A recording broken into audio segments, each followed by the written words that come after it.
अस्सलाम वालेकुम स्टूडेंट्स। तो आज हम स्टार्ट करें लेक्चर नंबर 1 मैथमेटिक्स 2 का। तो जैसा कि मुझे पता है आप लोगों का मैथमेटिक्स जो है बिल्कुल वीक है। आप केमिस्ट्री के स्टूडेंट्स हो, तो मेरे पास जो जितने भी स्टूडेंट्स हैं अभी फ़िलहाल BS केमिस्ट्री 2A 2B और फोरेंसिक साइंसेज के स्टूडेंट्स हैं। तो बेसिकली उन स्टूडेंट्स के लिए मैं लेक्चर्स बना रहा हूँ। तो मैं उनकी वीकनेस को देखते हुए उस लेवल पे पढ़ाऊँगा। ठीक है, तो हम बिल्कुल बेसिक से स्टार्ट करेंगे और थोड़ा सा डिफ़िकल्टी लेवल पे लेके जाएंगे ताकि आप लोगों को मसला ना हो। सबसे पहला टॉपिक है हमारा फंक्शंस। ठीक है, तो इसके प्री रेक्विजिट में प्रीलिमिनरीज में इसमें ना आपका वो इनक्वालिटीज़ भी हैं, रियल लाइन भी है। तो वो आप लोगों ने, क्योंकि हमने वो मैथमेटिक्स 1 के कोर्स में पढ़ी हुई, इसलिए वो मैं पढ़ा नहीं रहा, तो उसको एक दफ़ा रिवाइज कर लेना। ठीक है, तो अब हम स्टार्ट करते हैं फंक्शन से। फंक्शन में क्या है, फंक्शन से पहले आप लोगों को रिलेशंस का पता होना चाहिए, उससे पहले फिर आप लोगों को कार्टेशियन प्रोडक्ट का पता होना चाहिए, और उससे पहले फिर आप लोगों को सेट्स का पता होना चाहिए। ठीक है, तो हम स्टार्ट करते हैं सेट से। सेट क्या होता है? A well defined collection of distinct objects. अब इसमें एक ही बात इंपॉर्टेंट है, वेल डिफाइंड। सही, तो जिसमें बच्चे अक्सर जो है मिस्टेक कर जाते हैं। वेल डिफाइंड क्या होता है? A collection is said to be well defined. जो कलेक्शन हमने ली हुई है, जिसको हम चेक करना चाह रहे हैं सेट है कि नहीं है, उस कलेक्शन को पहले हम क्या चेक करेंगे? Well defined. वेल डिफाइंड होगा तभी हम उस कलेक्शन को क्या कहेंगे? सेट। अब वेल डिफाइंड के लिए क्या है? A collection is said to be well defined if, अगर we can say any object in the world, any object in the world, दुनिया में कोई भी ऑब्जेक्ट हम उठा लें जिसके बारे में हम कह सकें this object belong to our collection और नॉट। जो हमें कलेक्शन गिवन है, इस कलेक्शन में है या नहीं, अगर हमें डिसाइड कर पाए तो हमारी कलेक्शन क्या होगी? वेल डिफाइंड होगी। अदरवाइज हमारी कलेक्शन वेल डिफाइंड नहीं होगी। सॉरी, मैंने ये कटिंग्स वगैरह की हुई हैं, तो आई होप आप लोगों को अंडरस्टैंड हो जाएगा। इतना इस कटिंग से इतना आप लोगों को इशू नहीं होना चाहिए। चलें, a collection is said to be well defined if we can say any object in the world belongs to our collection or not। सही है, तो सेट का क्या होगा? A well defined collection of distinct objects, मतलब ऐसी collection जो well defined, उसे क्या कहेंगे? सेट। अब वेल डिफाइंड भी क्या है हमारे पास? वेल डिफाइंड उसे कहेंगे, ऐसी कलेक्शन को हम वेल डिफाइंड कहेंगे जिसके बारे में हम ये कह सकें, हमें कोई भी ऑब्जेक्ट दिया जाए दुनिया का, तो अगर हम कह सकें कि ये ऑब्जेक्ट हमारे कलेक्शन में है, ठीक है, या नहीं है, जिसके बारे में हम श्योर हों, श्योरिटी के साथ कह सकते हो कि ये ऑब्जेक्ट हमारे कलेक्शन में है या नहीं है, सही है, डिसाइड कर सकते हो, तो हम उसे क्या कहेंगे? Well defined. सो सेट का पता चल गया, a well defined collection of distinct objects. अब देखते हैं एग्जांपल्स। तो कलेक्शन ऑफ बुक्स, ठीक है, collection of books is a set. क्यों सेट है भाई? बुक्स है हमारे पास। अब हमें नज़र आ रहा है कि बुक्स, हमें कोई भी पूछेगा कि कलेक्शन हमारे पास बुक्स की दी हुई है, हमसे पूछा जा रहा है कि क्या वो सेट है कि नहीं है, तो हम क्या करेंगे? अभी पहले चेक करेंगे वेल डिफाइंड भी है कि नहीं है। ठीक है, तो वेल डिफाइंड के लिए क्या क्राइटेरिया? अब हमें कोई भी ऑब्जेक्ट दिया जाता है, पूछा जाता है क्या इस सेट में है, इस कलेक्शन में है, हम बता सकते हैं, क्योंकि हमें अगर बुक दी जाएगी, पूछा जाएगा, तो हम चेक कर सकते हैं कि बुक है, हमारे पास कलेक्शन ऑफ बुक्स है, तो अगर वो बुक है, बुक कोई भी हो, ठीक है, उसने कौन सा कहा हुआ है कि कोई बुक केमिस्ट्री की हो, फिजिक्स की हो, ऐसा कुछ हो, उसने कहा बुक है। बुक है भाई, हमारी कलेक्शन में भी क्या है? सारी की सारी बुक्स पड़ी हुई हैं, इसका मतलब ये वेल डिफाइंड हो, तो collection of books is a set. ठीक है, collection of good books is not a set. अब गुड बुक्स इस एक वर्ड की वजह से वो सेट नहीं रहा, सही, क्योंकि रीज़न पता क्या है? क्योंकि गुड बुक्स का उसने मीनिंग नहीं बताया, गुड बुक्स कैसी, मतलब अब हर बंदे के हिसाब से गुड बुक्स डिफरेंट होंगी, गुड का क्राइटेरिया डिफरेंट होगा। अगर मैं एक मैथमेटिक्स का स्टूडेंट हूँ तो मुझे क्या होगा? मैथमेटिक्स की बुक गुड बुक लगेगी। अगर एक मैं मुस्लिम हूँ तो मुझे क्या होगा? कुरान पाक एक मेरे लिए गुड बुक होगी, बहुत अच्छी किताब, जिसे मैं कहता हूँ मुकद्दस किताब है, वो मेरे लिए सबसे पहले मैं कहूँगा वो मेरे लिए गुड बुक है। ठीक है, तो अब अगर कोई गैर मुस्लिम होगा या मैथमेटिक्स के अलावा कोई डिपार्टमेंट का स्टूडेंट्स होगा, होंगे तो उनके लिए वो गुड बुक का क्राइटेरिया और हो जाएगा। ठीक है, तो हम डिसाइड ही नहीं कर पाएंगे कि गुड बुक्स कौन सी हैं। ठीक है, क्योंकि उसने गुड बुक्स का क्राइटेरिया नहीं बताया हुआ, तो इसलिए ये मेरे पास क्या है, एक वेल डिफाइंड कलेक्शन नहीं हुई। सही है। तो जिस तरह हम इसी तरह हम एक एग्जांपल और भी ले सकते हैं, collection of intelligent students in a class. अब इंटेलिजेंट स्टूडेंट्स का भी हमें नहीं पता इंटेलिजेंट स्टूडेंट्स का लेवल क्या होना चाहिए। ठीक है, तो ये भी कलेक्शन क्या होगी, एक सेट नहीं होगी।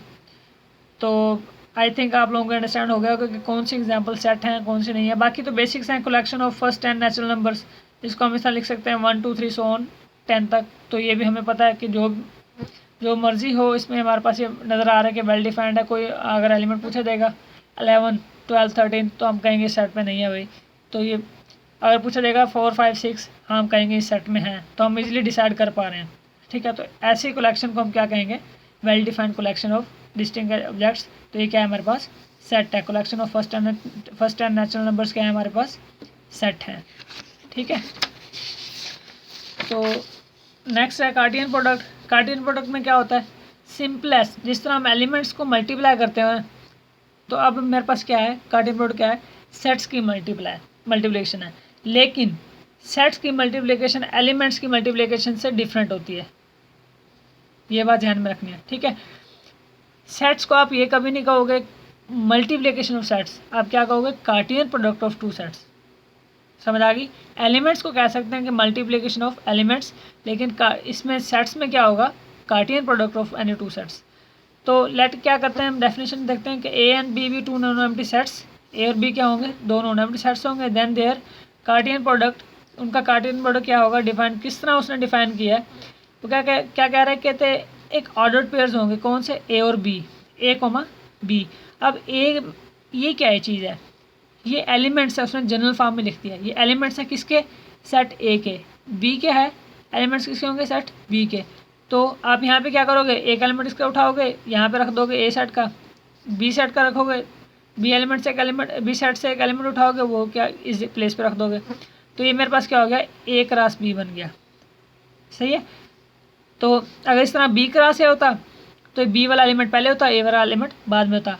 ये जहन में रख लो कि ये एक ऑर्डर्ड पेयर है, इसमें आप प्लेस नहीं चेंज कर सकते। सही है, ये एक ऑर्डर्ड पेयर है। फॉर एग्जांपल देखो, अगर ए है हमारे पास 1 और 4, बी है हमारे पास 2 और 6।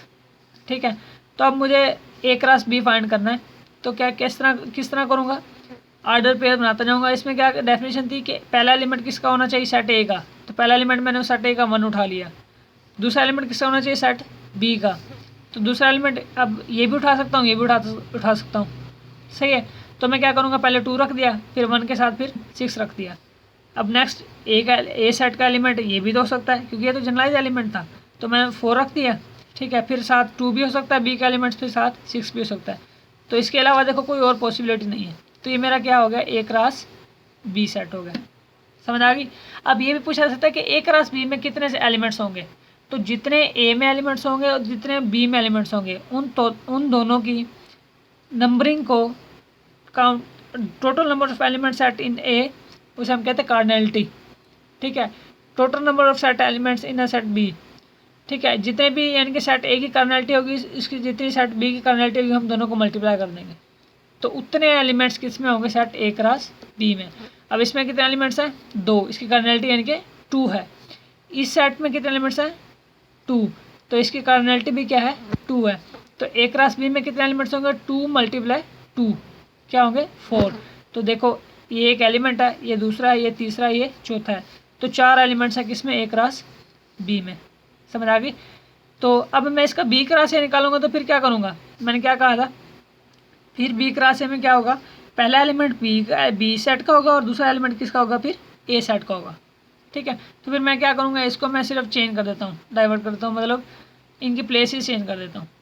2 1 की जगह प्लेस पे आ गया, उल्टा कर दिया, यहाँ पे 6 आ गया, यहाँ पे 1 आ गया। ठीक है, तो आप इस तरह बी क्रॉस ए बना के भी देख सकते हो, इसमें कोई मसला नहीं है। ठीक है, यही एलिमेंट्स आएंगे सारे के सारे।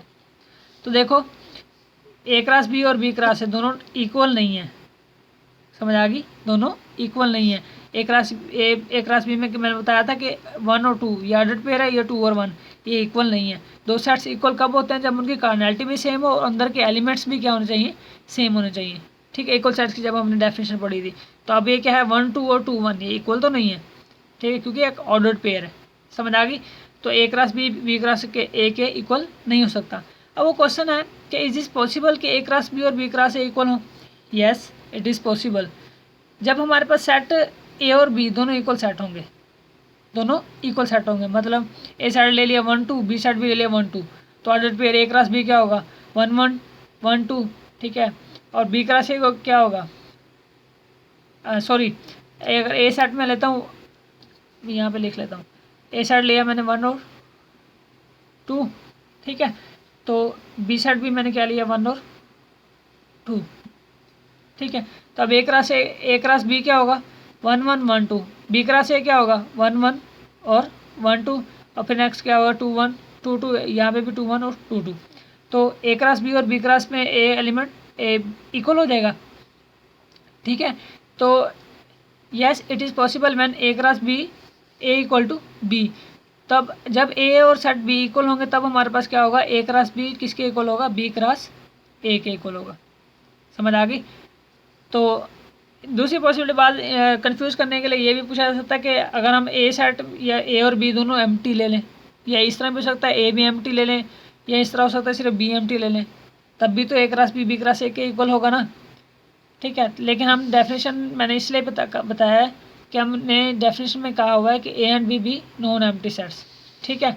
तो एक ही पॉसिबिलिटी बनेगी कि A cross B cross A के इक्वल कब होगा? जब ए और बी इक्वल होंगे। समझ आ गई? तो रिलेशन क्या होगा? A subset of Cartesian product is called a relation. Relation क्या होता है? एक सबसेट होता है किसका? कार्टियन प्रोडक्ट का। आप कार्टियन प्रोडक्ट के सबसेट लिखते जाओ तो और वो क्या हो जाएंगे? आपके साथ रिलेशन बनते जाएंगे, ठीक है। तो सबसेट का आपको पता है क्योंकि हमने डिटेल में पढ़ा हुआ है सबसेट क्या होते हैं, प्रॉपर सबसेट, इम्प्रॉपर सबसेट, ठीक है। तो ये मैंने वो सेट ए क्रॉस बी लिखा है ये, तो देखो 1 2 और 4 2, ये एक मैंने सबसेट उठा लिया किसका? ये 1 2 और ये 4 2, दोनों के दोनों इसमें इस सेट में एलिमेंट्स हैं ये वाले, तो ये सेट इसका क्या है? एक सबसेट है, ठीक है। तो ये से अब वो ये क्या कह रहा था कि subset of Cartesian product is called a relation, ठीक है। इसका एक सबसेट ले लें कार्टियन प्रोडक्ट का, वो क्या होगा? एक रिलेशन होगा। तो ये मेरे पास क्या है? रिलेशन। फर्दर हम देखेंगे रिलेशन फंक्शन भी है कि नहीं है, वो हम नेक्स्ट फंक्शन की डेफिनेशन लिखने के बाद डिसाइड करेंगे। तो अभी फिलहाल ये इसका सबसेट है, तो ये क्या है? एक रिलेशन है। इस तरह ये सिंगलटन सेट भी इसका सबसेट है, तो ये भी क्या है? एक रिलेशन है, और ये भी एक क्या रिलेशन है। और हमें पता है कि हर सेट अपने आप का एक सबसेट होता है, ठीक है। तो ए क्रॉस बी एक सेट है, तो ये अपने आप का भी एक सबसेट होगा, तो उसे मैंने क्या लिख दिया? नाम R4 का, मतलब ये भी एक क्या है? रिलेशन है। तो अब हम देखते हैं फंक्शन क्या होता है।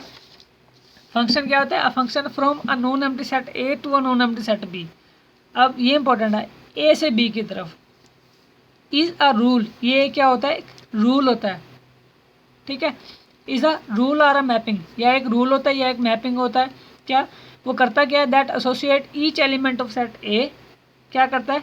हर एलिमेंट ऑफ सेट ए को एसोसिएट करता है या इमेज या जोड़ता है, इससे with unique element in set B, एक सिंगल एलिमेंट से बी के एलिमेंट बी के सेट के, ठीक है, बी सेट के एक सिंगल एलिमेंट के साथ उसको क्या करता है? जोड़ता है। तो हम क्या कहेंगे? इस रूल को एफ फ्रॉम ए से बी क्या होगा? वो फंक्शन है। कब? जब वो हर एलिमेंट सेट ए को यूनिक एलिमेंट सेट बी के साथ जोड़ता जाएगा, ठीक है। जो जिस तरह डिफाइन किया होता है बाज़ बुक्स में, F from A to B F X is equal to 2x 3x 4x या एक्स के, तो ये वाला वो रूल होता है, सही है, जो जोड़ने का तरीकाकार होता है। तो अब हम इसकी सिंपल डेफिनेशन देख लेते हैं। A mapping from a set A to set B is called a function from A to B, ठीक है। मैपिंग या rule from set A to set B is called a function from A to B if every element of set A has an image. हर element का एक set A के ए से B check करें ना फंक्शन है कि नहीं, तो ए सेट का हर एलिमेंट का कोई ना कोई इमेज होना चाहिए, या हर इस तरह में लिख सकते हो कि हर एलिमेंट ए का बी के सेट के हर एलिमेंट बी सेट के एलिमेंट के साथ जुड़ा होना चाहिए, ठीक है, हर एलिमेंट। एक बात ही होगी। तो no element of set A का कोई भी ऐसा एलिमेंट ना हो has more than one image in set B, ठीक है, जिसका एक से ज़्यादा इमेज हो सेट बी में। मतलब अगर एक एलिमेंट 1 है, उसका इमेज सेट बी में 2 है, 1 2 से मैप कर रहा है, तो ये ना हो कि 1 का इमेज 3 भी हो, ठीक है। अगर इन दोनों कंडीशन में से, यहाँ पे एंड लिखा है, अगर इन दोनों कंडीशन में से एक भी फेल हुई तो हम क्या कहेंगे, मैपिंग वो क्या होगी, फंक्शन नहीं होगी। मैथमेटिकली हम देखते हैं इसको, ए सेट या बी सेट है, अब 1 2 से मैप हो रहा है, 2 5 से, 4 5 से। अब मुझे नज़र आ रहा है कि ए सेट पहली कंडीशन सेटिस्फाई हो रही है कि सेट ए के हर एलिमेंट का एक इमेज है, ठीक है। अब उसने दूसरी बात क्या कही थी कि no element of set A has more than one image, set A के किसी ए भी एक एलिमेंट का एक से ज़्यादा इमेज नहीं होना चाहिए। अब ए का 1 का इमेज 2 है, एक ही इमेज है, 2 का इमेज 5 है, एक ही इमेज है, 4 का इमेज भी 5 है, तो एक ही इमेज है। हाँ, 2 एलिमेंट्स के एक इमेज बन सकता है, लेकिन एक एलिमेंट के 2 इमेज नहीं बन सकते। तो ए से बी ये क्या है, फंक्शन है। अगर इसको मैं चेक करता हूँ बी से ए, तो 2 का इमेज 1 है, 5 का इमेज 2 है, 5 का इमेज 4 भी है, तो ये बी से ए फंक्शन नहीं है, क्योंकि और दूसरी क्योंकि दोनों कंडीशन सेटिस्फाई नहीं हो रही। एक भी ना होती तो तब भी हम कह देते, लेकिन अब तो क्या है, दोनों ही सेटिस्फाई नहीं हो रही, क्यों कि 6 का इमेज ही नहीं है और 5 की क्या है, 2 इमेज है, तो दोनों इसने इमेज को स्ट्रॉन्गली, मतलब ये फंक्शन नहीं है, हम गुस्से से कहेंगे इसको कि ये क्या है, फंक्शन नहीं है। बी से ए की तरफ, ए से बी की तरफ तो फंक्शन है, लेकिन बी से ए की तरफ फंक्शन नहीं है। तो अब देखो, ये एक सेट उसने इस तरह मैपिंग की रूल बनाया हुआ कि 1 2 से मैप हो रहा है 1 5 से, तो मुझे पहले तरह शुरू से पता चल गया कि एक एलिमेंट के 2 इमेज हैं, तो ये फंक्शन नहीं है। अगर इसको मैं बी से ए की तरफ चेक करता हूँ, तो 2 का इमेज है, 5 का इमेज है, 6 का भी इमेज है, ठीक है, लेकिन 2 का सिंगल इमेज है, 5 का सिंगल इमेज है, लेकिन 6 के क्या हैं, 2 इमेजेस हैं, 2 भी है और 4 भी है, तो बी से ए में भी ये फंक्शन नहीं है। तो ये सिंपलेस्ट एग्जाम्पल है। आगे देखो, अब मैं रिलेशंस की तरफ आ रहा हूँ। तो रिलेशन क्या है, ये मैंने कोई वो पहला रिलेशन उठाया है 1 2 और 4 2, तो 1 किससे मैप हो रहा है, 2 से, और 4 किससे मैप हो रहा है, 2 से, तो 1 2 से मैप हो रहा है, 4 2 से मैप हो रहा है, तो ये मेरे पास क्या है, एक फंक्शन है। क्यों फंक्शन है, क्योंकि 1 का इमेज भी है और 4 का भी इमेज है, ठीक है, और कोई 1 का इमेज भी एक से ज़्यादा इमेज नहीं है और 4 के भी एक से ज़्यादा इमेज नहीं है, वो एक ही इमेज है, यूनिक इमेजेस हैं, ठीक है। तो ये मेरे पास बाय डेफिनेशन ये मैपिंग क्या है, फंक्शन है, या ये रिलेशन क्या है, एक फंक्शन है मेरे पास, सही है। तो अब मैं चेक करता हूँ कि हर रिलेशन एक फंक्शन होगा। अब अभी चेक कर लेते हैं। ये मैंने वो कार्टेन पर उठा लिया है कि हर सेट अपने आप का सबसेट होता है, तो ना वो रिलेशन होगा, तो वो मैंने उठा लिया। अब 1 2 से मैप कर रहा है, 1 6 से भी मैप कर रहा है, ठीक है, 4 2 से मैप कर रहा है और 4 6 से भी मैप कर रहा है। अब देखो 1 का इमेज 2 भी है और 1 का इमेज 6 भी है, तो ये फंक्शन तो ना होगा, तो इसका मतलब ये फंक्शन वाली मैपिंग नहीं है, तो इसका मतलब ये रिलेशन भी क्या होगा, फंक्शन नहीं है। तो इससे हमें एक बात तो चली कि every function is a relation. अब ये मेरे पास फंक्शन था, रिलेशन भी था, इसमें कोई मसला नहीं है, तो एवरी फंक्शन क्या होगा, एक रिलेशन होगा, but every relation is not a function, तो हर रिलेशन एक फंक्शन नहीं होगा, ठीक है। अब आगे एग्जाम्पल है। अब सेट मैंने लिया 1 2 3 4, अब थोड़ा सा मैं मुश्किल लेवल पे चलता जाऊँगा। बी क्या है, 1 4 5 9 15 16। अब एफ फ्रॉम ए से बी किस तरह डिफाइंड है, F X is equal to X square is a function or not, ये पूछा जा रहा है। अब रूल क्या बताया उसने, कहा कि एक एलिमेंट जो यहाँ पे एक्स होगा, रिटर्न किस तरह जोड़ेगा, किस तरह बी सेट में, उसको उसका स्क्वायर करके जोड़ देगा, ये एफ जो है ये रूल है। अब यहाँ पे सेट फंक्शन की रेफरेंस चेक करता हूँ, 1 पुट किया इसमें, तो 1 का स्क्वायर 1, 2 पुट किया, 2 का स्क्वायर 4, 3 पुट किया, 3 का स्क्वायर 9, 4 पुट किया, 4 का स्क्वायर 16। तो ये रूल बता रहे हैं कि 1 किससे मैप होगा, 1 से, 2 किससे मैप होगा, 4 से, 3 किससे मैप होगा, 9 से, 4 किससे मैप होगा, 16 से। अब बी के एलिमेंट के सेट के एलिमेंट्स बच गए हैं, इससे हमें कोई ताल्लुक नहीं है। देखो अब डेफिनेशन किससे करनी थी, हम चेक करें एफ फ्रॉम ए से बी फंक्शन है कि नहीं है। तो सेट ए के हर एलिमेंट देखो 1 2 3 4, कितने एलिमेंट्स है, 1 2 3 4, हर एलिमेंट का एक इमेज मिल रहा है, ठीक है। तो हम कहेंगे एफ फ्रॉम ए से बी एक फंक्शन है, क्योंकि हर एलिमेंट का एक इमेज भी मिल रहा है और कोई भी ऐसा इसमें एक एलिमेंट नहीं है जिसके एक से ज़्यादा इमेजेस हैं, सही है। तो ये मैपिंग क्या है, फंक्शन है। अब आगे कुछ सेट्स हैं,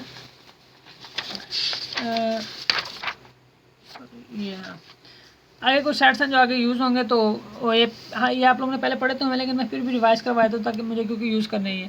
सेट ऑफ नेचुरल नंबर क्या होते हैं, 1 2 3 4 सो ऑन, ये काउंटिंग नंबर्स भी कहते हैं। होल नंबर्स क्या होते हैं, जो 0 से स्टार्ट होते हैं, ठीक है।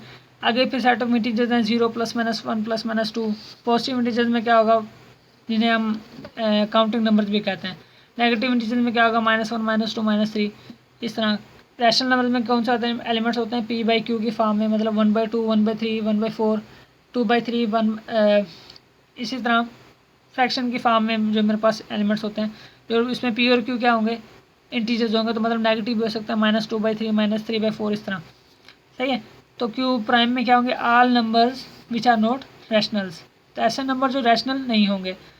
तो वैसे तो होता है are real number that are which are not rational, तो क्योंकि रियल नंबर का सेट सबसे बड़ा होता है, अभी मैंने वो डिफाइन नहीं किया, इसलिए मैंने सिर्फ ये लिख दिया कि all number which are not rationals, तो उसे हम क्या कहेंगे, इरेशनल नंबर्स। इसमें कौन से एलिमेंट्स होते हैं, √2 √3 √12 इस तरह। अब इसको चेक करने का आसान तरीका होता है कि थ्योरम्स हैं, एक क्रोलरीज है हमारे पास कि √p is always irrational where p is a prime, p क्या होना चाहिए, प्राइम। और प्राइम नंबर कौन से होते हैं, जो 1 पे और अपने आप पे डिवाइड होते हैं, सही है। तो √p वाले एलिमेंट्स हमेशा क्या होंगे, इरेशनल होंगे, लेकिन कंडीशन क्या है, p क्या होना चाहिए, प्राइम। जैसे √2 √3 ये दोनों क्या है, प्राइम का स्क्वायर रूट है, तो ये क्या होंगे, इरेशनल होंगे। अब n इज इरेशनल, n कोई भी नंबर हो, कहता है कि वो क्या होंगे, इरेशनल होगा कब, जब n is not a perfect square, n perfect square नहीं होना चाहिए। जैसे 16 परफेक्ट स्क्वायर है किसका, 4 का, ठीक है। 25 परफेक्ट स्क्वायर है किसका, 5 का, ठीक। तो ऐसा कोई परफेक्ट स्क्वायर ना हो n। जैसे ये 12 है, ठीक है, 12 is not a perfect square, किसी भी नंबर का ये परफेक्ट स्क्वायर नहीं है, तो 12 स्क्वायर रूट क्या है, एक इरेशनल नंबर है। तो रियल नंबर क्या होगा, union of rational and irrational numbers, मतलब इसमें कौन से एलिमेंट्स होंगे, यूनियन होगा किसका, रैशनल का भी और इरेशनल। यूनियन क्या होता है, सेट ए और बी का यूनियन क्या होता है, दोनों एलिमेंट के सेट को इकट्ठा लिख लो, ठीक है। तो अब मेरे पास रियल नंबर क्या है, union of rational and irrational, तो रैशनल नंबर भी होंगे इसमें और इरेशनल नंबर्स भी होंगे। पॉजिटिव रियल नंबर्स हैं, तो एक्स बिलोंग टू आर, ये सेट बिल्डर नोटेशन में लिखा हुआ उसने, वो रियल नंबर जो ग्रेटर इक्वल टू 0 होंगे, ठीक है। और नेगेटिव रियल नंबर्स में क्या होगा, वो रियल नंबर जो लेसर इक्वल टू 0 होंगे, सही है। तो ये मेरे पास क्या होगा, नेगेटिव रियल नंबर्स आ गए। अब हम एग्जाम्पल्स आ रहे हैं, इन्हीं सेट्स को यूज़ करेंगे। कहता है एफ फ्रॉम n से n, रूल के F X is equal to X, ये क्या होता है, एक आइडेंटिटी फंक्शन होता है, मतलब इसमें से आप एलिमेंट्स पुट करते जाओगे तो वापस वही इमेज मिलता रहेगा। 1 पुट करूँगा तो 1 आएगा, 2 पुट करूँगा 2 आएगा, 3 पुट करूँगा तो फिर 3 वापस रिटर्न होता रहेगा। तो अब देखो मुझे नज़र आ रहा है कि अगर मैं 1 का इमेज 1 से मैप अपने आप से मैप ही करना है ना, तो 1 1 पे मैप रहा, 2 2 पे, 3 3 पे, तो इस तरह जो भी एलिमेंट मैं सेट ए में से इसमें उठाता जाऊँगा, हर एक का एक इमेज मिलता रहेगा और वो इट सेल्फ मिलता रहेगा, ठीक है। तो कंडीशन सेटिस्फाई होगी फंक्शन की, कैसे कि हर एलिमेंट का एक इमेज मिलेगा, क्योंकि हर एलिमेंट अपने आप पे मैप हो रहा है, और कोई एक एलिमेंट भी ऐसा नहीं होगा जिसके एक से ज़्यादा इमेजेस हों, समझ आ गई। तो ये मेरे पास मैपिंग है फ्रॉम n से n F X is equal to X, ये क्या है, एक फंक्शन है, समझ आ गई। तो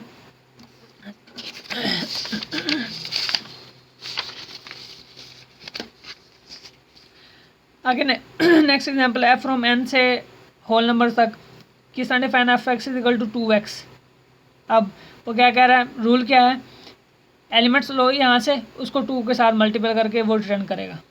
ये जो एफ है, ये रूल है, जो फंक्शन है, वो क्या कहता है कि इसमें से एलिमेंट्स जो भी लेंगे आप, उसको वो 2 से मल्टीप्लाई करेंगे तो वो उधर दूसरे एलिमेंट पे मैप होना शुरू हो जाएगा। ये एक रूल है, जिस तरह वो एक्स स्क्वायर था या एक्स है, इस तरह जो भी पहले हम एग्जांपल्स करके हैं। तो यहाँ पे अगर मैं 1 पुट करूँगा तो 2 × 1 वो क्या होगा, 2, यानी कि एक्स की जगह पे जो पुट करूँगा तो वही एक्स की जगह पे यहाँ पे भी लिखेंगे ना, ये एक्स और ये एक्स सेम ही है। तो नेक्स्ट 2 पुट करूँगा, क्योंकि नेचुरल नंबर में कौन से एलिमेंट्स होते हैं, 1 2 3 सो ऑन, इस तरह। तो मैं वही सीक्वेंस से चल रहा हूँ, 1 2 3 सो ऑन, और पुट करता जा रहा हूँ एक्स की जगह पे, जो यहाँ पे 1 पुट किया तो 1, तो 2 × 1 वो क्या आएगा, 2। तो इस तरह मैपिंग होते जा रही है। तो 1 किस पे मैप हो रहा है, 2 पे, 2 किस पे मैप हो रहा है, 4 पे, और 3 किस पे मैप हो रहा है, 6 पे। इसका मतलब हर एलिमेंट किसी ना किसी एलिमेंट पे मैप हो रहा है होल नंबर में से, ठीक है। तो इसका मतलब हर एलिमेंट किसी ना किसी नंबर पे मैप भी हो रहा है, किसका, n का, ये वाला सेट का, तो जिससे हम चेक करें।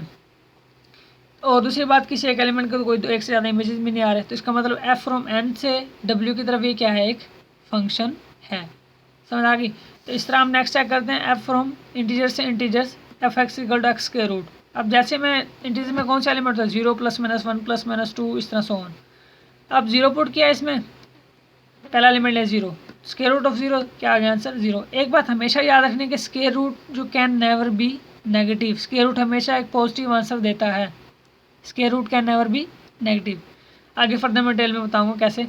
अब 0 पुट किया, आंसर क्या आ गया 0, 0 का स्क्वायर रूट क्या है 0, तो 0 किससे मैप हो गया 0 से।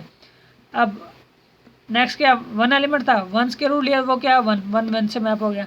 अब जैसे ही मैंने इसमें इंटीजर में -1 भी तो है ना, तो -1 पुट किया तो स्क्वायर रूट -1 हमने क्या क्या क्या कहा था इसे, एक इमेजिनरी नंबर, ठीक है इमेजिनरी नंबर। तो -1 इसमें तो इमेजिनरी नंबर पड़े ही नहीं हुए, तो -1 को मैं कहाँ मैप करूँ, इसमें भी तो इंटीजर्स ही पड़े हुए ना, इसमें कौन सा इमेजिनरी अयोटा पड़ा हुआ है, अयोटा नहीं पड़ा हुआ ना इसमें, इस अयोटा भी कहते हैं इमेजिन नंबर भी। तो -1 का एक तो इमेज ही नहीं मिलेगा मुझे, तो एक एलिमेंट मिल गया जिसका कोई इमेज नहीं है, ठीक है। तो इसे हम क्या कहेंगे, एफ फ्रॉम जेड से Z F x equal to square root X क्या है, एक फंक्शन नहीं है। आई होप आप लोगों को अंडरस्टैंड हो गया होगा फंक्शन का टॉपिक, लेकिन मैं फिर भी एक और एग्जांपल कर देता हूँ। तो एग्जांपल 6 क्या कहता है, एफ फ्रॉम आर से आर डिफाइन क्या किया 2x + 1, ठीक है। अब इसमें मैं रियल नंबर्स कितने अनकाउंटेबल सेट है ये, ठीक है, जिसे गिना नहीं जा सकता, इतने नंबर्स पड़े हुए इसमें, रैशनल भी हैं इरेशनल भी हैं, क्योंकि फिर इरेशनल में कितने कौन से होंगे, इंटीजर्स भी पड़े हुए हैं, इंटीजर्स में कौन से होल नंबर्स भी पड़े होंगे, होल नंबर में कौन से नेचुरल नंबर्स भी पड़े हुए हैं, तो कितने सारे एलिमेंट्स हैं। तो मैं बारी बारी सब हर एक एलिमेंट्स तो चेक नहीं कर सकता, मैं एस्टिमेट ही कर रहा हूँ, फिलहाल अंदाज़ा लगा रहा हूँ, ठीक है। तो 0 पुट करने से मैं आगे वो आंसर इस तरह मैं मैप करता जा रहा हूँ, सही। तो हर एक एलिमेंट के इमेज भी मिल रहा है और मुझे नज़र आ रहा है कि किसी एक एलिमेंट को 2 इमेजेस भी नहीं मिल रहे, ठीक है। तो ये मेरे पास ये मैपिंग क्या है, एक फंक्शन है, समझ आ गई, ये आप लोग देख सकते हैं इजीली। तो देखो किस तरह हमने एक छोटे छोटे सेट से स्टार्ट किया था और हम कितने बड़े बड़े सेट्स पे आ गए, सही। तो अब यहाँ पे कोई भी पूछ सकता है यार इसमें कितने सारे एलिमेंट्स, मे भी आगे जाके कोई एलिमेंट मिल जाए जो हमें एक से ज़्यादा इमेज दे, या कोई एलिमेंट मिल जाए जिसको कोई इमेज ना मिले। तो उसके लिए था वर्टिकल लाइन टेस्ट, ये इजी हमें कर देता है। हम क्या करते हैं, वो draw a vertical line on the graph of on the graph, जो भी हमें वो ये रूल जो इस तरह डिफाइन है ना, F x equal to 2x + 1, हम इसका क्या करेंगे, एक ग्राफ ड्रा कर देंगे 2x + 1, ये तो 2 मिनट का काम भी नहीं है, ठीक है। हम इसका क्या करेंगे, एक ग्राफ ड्रा कर लेंगे, और फिर हम क्या करेंगे, वो draw a vertical line on the graph, if vertical line cuts the graph. तो इस रूल का जो है ग्राफ बनाया हुआ है, अगर तो इस वर्टिकल लाइन इस ग्राफ को कट कर गई ओनली एट 1 पॉइंट, सिर्फ एक पॉइंट पे कहीं पे भी उसको ग्राफ पे ड्रा कर दो, तो फिर हम क्या कहेंगे, वो जो ये रूल है ये क्या है, एक फंक्शन होगा, अदरवाइज नहीं होगा, ठीक है। अगर एक से ज़्यादा पॉइंट पे भी कट किया तो वो रूल क्या होगा, फंक्शन नहीं होगा। तो अब देखो for example f from R से R F x equal to 2x, जो हम पीछे अभी एग्जांपल चेक करके हैं, तो 2x का ग्राफ क्या होगा, स्ट्रेट लाइन होता है, ये मुझसे स्ट्रेट लाइन ठीक नहीं बनी, तो ये बिल्कुल स्ट्रेट लाइन होगा 2x का ग्राफ, ठीक है। तो लीनियर फंक्शन का ग्राफ हमेशा स्ट्रेट लाइन होता है, ये ध्यान में रखा करो, लीनियर फंक्शन का ग्राफ क्या होता है, हमेशा स्ट्रेट लाइन होता है। तो अब ये ग्राफ मैं आगे नेक्स्ट लेक्चर में ना ग्राफ ड्रा करना भी आपको बता दूंगा, ग्राफ किस तरह ड्रा करते हैं। तो अब देखो ये मैंने ग्राफ ड्रा किया, अब इसमें मैं इस ग्राफ पे कहीं पे भी, ये मेरी वर्टिकल लाइन है, कहीं पे भी ड्रा कर दूँ, देखो ये एक से ज़्यादा पॉइंट पर तो कट नहीं कर रही ना ग्राफ को, ये एक्स एक्सिस या वाई एक्सिस को नहीं, जस्ट ग्राफ को। तो मैक्सिमम एक पॉइंट पे कट किया है, तो इसका मतलब ये जो ग्राफ है ना, ये जिस भी रूल का है वो क्या होगा, फंक्शन होगा वो रूल, ठीक है। तो ये आर से आर में F x equal to 2x क्या है, एक फंक्शन है। अब इस तरह अब ये है एफ फ्रॉम जेड से Z F x equal to X square. अब रूल क्या है, एक्स स्क्वायर, ये क्या है, क्वाड्रेटिक फंक्शन है, हमने पढ़ा था ना क्वाड्रेटिक फंक्शंस मैथमेटिक्स 1 में, तो पावर 2 है ये, ठीक है। तो अब ये क्या है, क्वाड्रेटिक फंक्शन, उसका ग्राफ क्या था, पैराबोला, सही है, क्या होगा, पैराबोला, यू शेप, इस तरह की यू शेप होगी कोई, ठीक है। तो अब ये मैंने पैराबोला ड्रा की हुई Y equal to X square, अब उस पर मैंने वर्टिकल लाइन ड्रा कर ली, कहीं पे भी ड्रा कर लो, आप देखोगे एक ही पॉइंट पे कट करेगी वर्टिकल लाइन, एक से ज़्यादा पॉइंट पे कट नहीं करेगी ग्राफ को, ठीक है। तो अब ये मेरे पास क्या हो गया, फ्रॉम जेड से Z F x equal to X के लिए क्या एक फंक्शन है, ठीक है, बाई वर्टिकल लाइन टेस्ट। हम इतना छोटे के साथ लिख सकते हैं कि बाई वर्टिकल लाइन टेस्ट ये क्या है, एक फंक्शन है, हमें वो वैल्यूज़ पुट करके बार बार चेक करने की जरूरत नहीं है, जिसमें हमें इनसिक्योरिटी थी थोड़ी सी। तो वर्टिकल लाइन टेस्ट ने हमारी कितनी हेल्प कर दी है। तो ये लास्ट में देखते हैं कि एफ फ्रॉम आर से R F x equal to plus minus square root X. ठीक है, तो अब ये मैंने पहले आप लोगों को बताया हुआ था कि स्क्वायर रूट जो होता है ना, ये साथ प्लस माइनस लगा होता है। ये नहीं होता कि square root 4 is equal to plus minus 2, इस तरह नहीं होता। Square root always positive, can never be negative. तो ये साथ ही प्लस माइनस होता है। ये हम इसको कोडोमेन को चेक करके बताते हैं, मैंने डिटेल में क्लास में करवाया हुआ है आप लोगों को। तो अब ये क्या कहता है कि साथ plus minus square root X लगा हुआ है। तो कहता है कि क्या ये फंक्शन है। तो मुझे तो देखने से नज़र आ रहा है कि अगर इसमें 4 पुट करूँगा तो आंसर क्या आएगा, प्लस माइनस 2। तो 4 प्लस 2 पे भी मैप होगा और माइनस 2 पे भी मैप होगा, तो फंक्शन नहीं है। हम इसको प्रूफ भी कर सकते हैं ग्राफ से। अब इसका स्क्वायर रूट एक्स का ग्राफ क्या होता है, ये इस तरह। ठीक है, ये कल मैं नेक्स्ट लेक्चर में ग्राफ सारे बना के दिखाऊंगा आप लोगों को ग्राफ किस तरह बनाने। तो अब इसमें मैं वर्टिकल लाइन टेस्ट ड्रा करूँगा। तो ये देखो 2 पॉइंट पे कट करेगी, इसका मतलब ये फंक्शन, ये जो रूल है ये फंक्शन नहीं है। तो आई होप आप लोगों को अच्छे से समझ आ गया हो कि फ़ंक्शन क्या है। तो ये हमारा पहला लेक्चर था जिसको मैं एंड कर रहा हूँ फंक्शंस का। तो नेक्स्ट लेक्चर में हम आगे ग्राफ डिस्कस करेंगे, ग्राफ्स ऑफ फंक्शंस। ठीक है, तो आज हमने क्या पढ़ा, सिर्फ फंक्शन के बारे में। आई होप आप लोगों को अंडरस्टैंड हो गया होगा। तो जिसका जो भी क्वेश्चन होगा वो ग्रुप हमारा जो व्हाट्सएप का बना हुआ है वो उसमें मुझसे क्वेश्चन पूछ सकता है इससे रिलेटेड। तो हमारे जो उसी ग्रुप जो हमारे पहले कंटिन्यू हुए थे, तो उस जो ग्रुप हमारे बने हुए क्लासेस के, तो आप उसी ग्रुप में मुझे मैसेज कर सकते हैं। तो आपको मैं उस पर आंसर कर दूंगा आपके क्वेश्चंस के। आप डिटेल से क्वेश्चन अपना लिख लें आप अपने पास ही लेक्चर सुनने के बाद। ठीक है, ओके बच्चों, अल्लाह हाफिज़।